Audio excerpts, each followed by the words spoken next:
Alrighty guys, welcome back to Star Wars Review. Today I'm reviewing the High Republic Issue 12, Jedi's End, Chapter 2, The Spirit of Disunity, which was written by Cavan with art by Disunity, and it came out on December 15th, 2021. So yeah, I thought it was another great issue. It's definitely a slower, more character issue, but I really loved all the character stuff in this issue. Finally learn what's going on with Skier. Kind of see Keeve in this kind of shock state after the events of last issue, and also see Avar kind of letting her emotions, control her a little too much, which was all great. Also, we kind of get a few teases of what's to come with Wave 3 in the issue also, but the issue, it starts at Starlight Beacon, but throughout the issue we get flashbacks to what directly happened after the last issue. Just kind of just go over that real quick.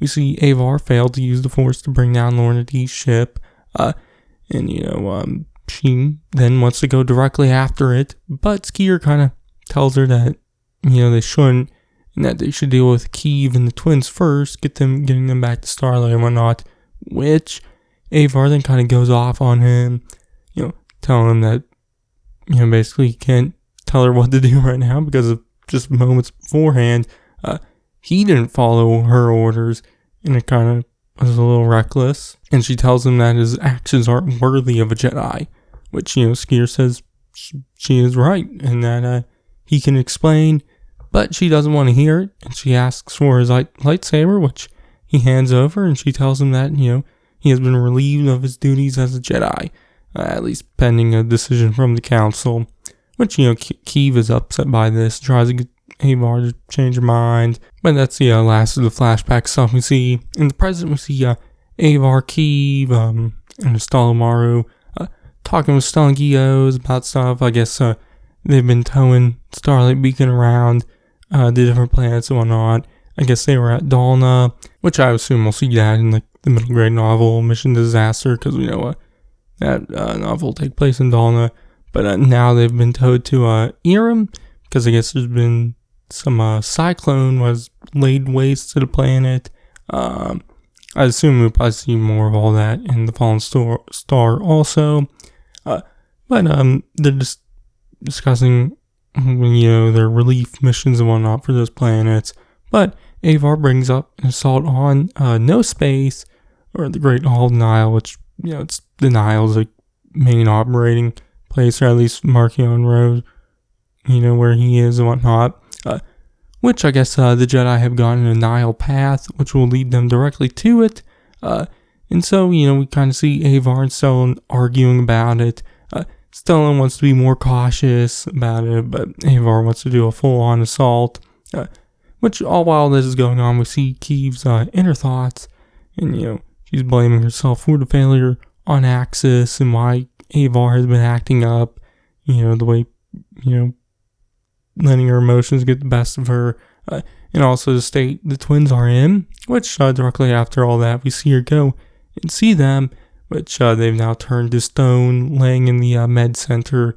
She kind of talks to them, apologizing to them for failing them, but we then see Astala enter the room and to tell her that he has a mission for her, which is to watch over Avar during her mission to No Space, which Keeve thinks Skier should be the one doing it, even though she knows that he can't, which, this is kind of when we get some of those flashbacks and whatnot of everything that happened, but we see her then go to Skier. He's locked himself in his room, trying to meditate, but we see Keeve unlock the door and talk to him, which he reveals what's wrong with him, which I guess he has some condition called Magrak syndrome, which I guess is some rare disease for Trandoshians, which I guess reverts their brains back to their base instincts of, aggression and whatnot, which I guess him trying to fight it has been causing him to lose his connection in the Force, and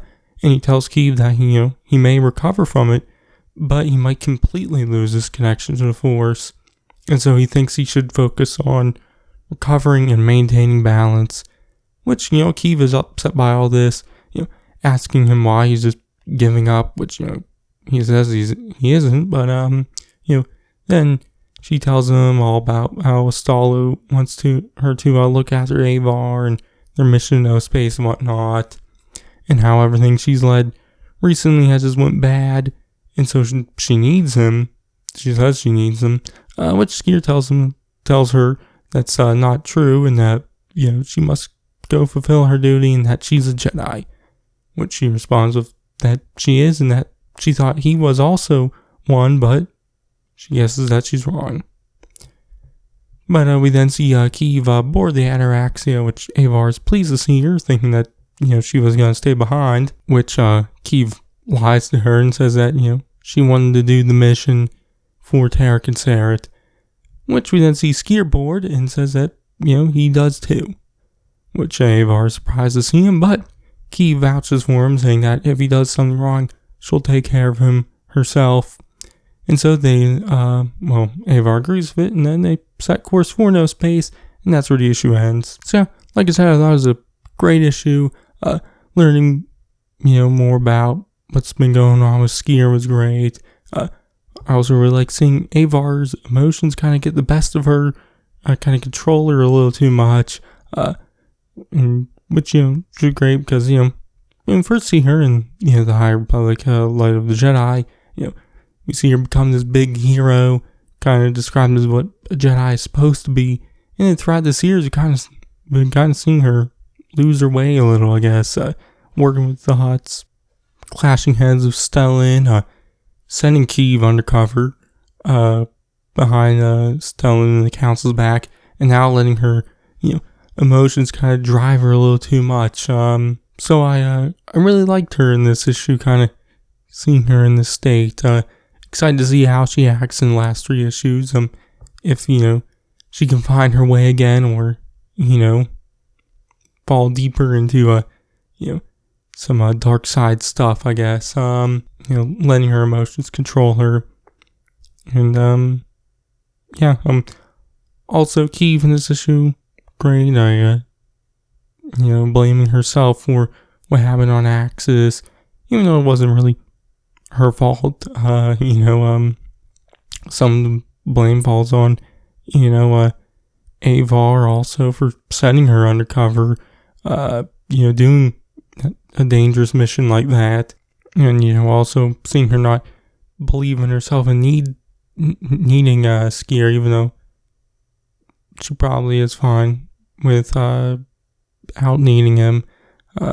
So yeah, but excited to see where everything goes in the final 3 issues. This issue was once again great. Really loved it. This series I've been loving so far. So yeah, but my grade for this issue, I'm gonna give it an A. So yeah. Anyways, that's gonna be it for this one. Next will be the Adventures Annual 2021. So you can check out my review of that then. But in the meantime, I've been Sarzine. I'll catch you guys in the next one.